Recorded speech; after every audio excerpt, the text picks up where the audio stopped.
दोस्तों, बहुत कम लोग जानते होंगे कि शैम्पू को पहली बार शेख दीन मोहम्मद ने मुतारिफ करवाया था। ऐसा क्यों और कैसे हुआ, इसकी कहानी हम आपको इस वीडियो में बताते हैं। दीन मोहम्मद का ताल्लुक हजामों के ख़ानदान में से था। इनकी पैदाइश का ज़माना हिंदुस्तान की तारीख़ के मुतलातिम अदवार में से एक था। इनकी पैदाइश से 2 साल पहले अंग्रेज़ों ने पलासी के मैदान में सिराजुद्दौला को शिकस्त देकर हिंदुस्तान में अपने पंजे गाड़ दिए थे। जब वो 5 साल के थे तो ईस्ट इंडिया कंपनी ने बक्सर की जंग में मुग़ल फ़ौज को भी शिकस्त देकर सबको हैरत ज़दा कर दिया कि एक तिजारती कंपनी ने मुग़ल बादशाह को नीचा दिखा दिया है। इस फतह के साथ ही अंग्रेज़ों ने पूरे हिंदुस्तान पर नज़रें जमा दी थीं।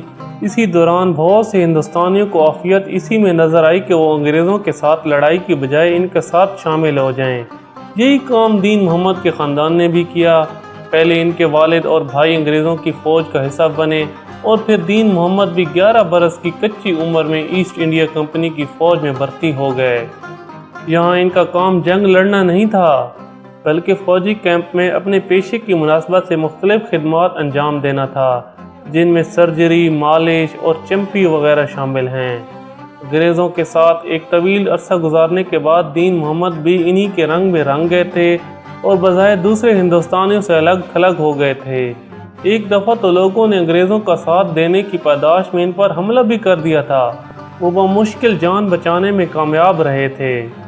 ईस्ट इंडिया कंपनी को हमेशा से वफ़ादार हिंदुस्तानियों की ज़रूरत थी, चुनांचे उन्होंने दीन मोहम्मद को मुख्तलिफ़ शहरों में भेजा ताकि वो वहाँ के हालात से अंग्रेज़ों को बाखबर करें। उन्होंने इस हैसियत से दिल्ली, ढाका और मदारिस जैसे दूर दराज इलाकों का सफ़र किया। इस वक्त लंदन एक बैनुल-अक़वामी शहर बन चुका था और यहाँ दुनिया भर के सकाफ़ती धारे आकर आपस में मिलना शुरू हो गए थे और यहाँ हर तरह की तिजारत और कारोबार के मौक़े मौजूद थे। तो दीन मोहम्मद ने इसी माहौल से फ़ायदा उठाते हुए बिल्कुल अलग नौइयत का तजर्बा करने का फ़ैसला किया। उन्होंने लंदन जाकर हिंदुस्तान कॉफ़ी हाउस के नाम से एक रेस्टोरेंट खोला, जिसका मकसद अंग्रेज़ों को हिंदुस्तानी खानों के जायके मुतारिफ़ करवाना था। यही नहीं बल्कि उन्होंने पहली बार अंग्रेज़ों को हुक्के से भी रोशनास कराया था।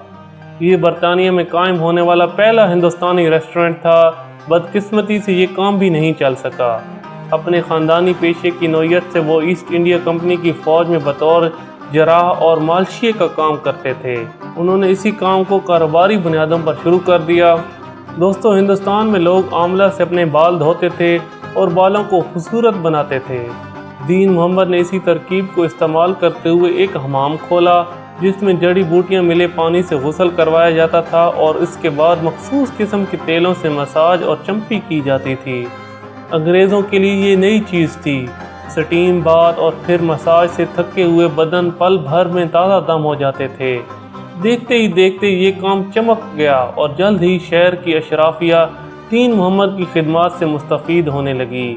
दीन मोहम्मद ने ज़बरदस्त कारोबारी सोच बूझ का मुज़ाहरा करते हुए अखबारों में इश्तिहार देना शुरू कर दिए, जिनमें दावा दर्ज होता था कि स्टीम बाथ के पानी और चिम्पी के तेलों में मखसूस किस्म की जड़ी बूटियाँ इस्तेमाल करते हैं और इस मकसद के लिए वो हिंदुस्तान की कदीम और तवाना तिब्बी रवायात से इस्तेफादा कर रहे हैं। और यहीं से दोस्तों शैम्पू की कहानी का आगाज़ होता है। दीन मोहम्मद की चैम्पी जल्द ही दूर दूर तक मशहूर हो गई। इनका कारोबार इस कदर गर्म हुआ कि उन्होंने अपने हमाम की कई शाखें खोल लीं। बात यहाँ तक पहुँची कि शाही ख़ानदान के बाज़ अफराद भी इनके गाहकों में शामिल हो गए और इनकी चम्पी के गुण गाने लगे। यही लफ्ज़ चम्पी बिगड़ कर अंग्रेज़ी का लफ्ज़ शैम्पू बन गया और आज बच्चे बच्चे की ज़बान पर है। अब आजकल शैम्पू की जदीद से जदीद शक्लें आ गई हैं। दोस्तों, आज जो हम लिक्विड शैम्पू इस्तेमाल करते हैं, इसका इस्तेमाल 1942 से शुरू हुआ और यही वजह है कि आज गूगल ने शेख दीन मोहम्मद को डूडल पेश करके इनकी खिदमत को तस्लीम कर लिया है।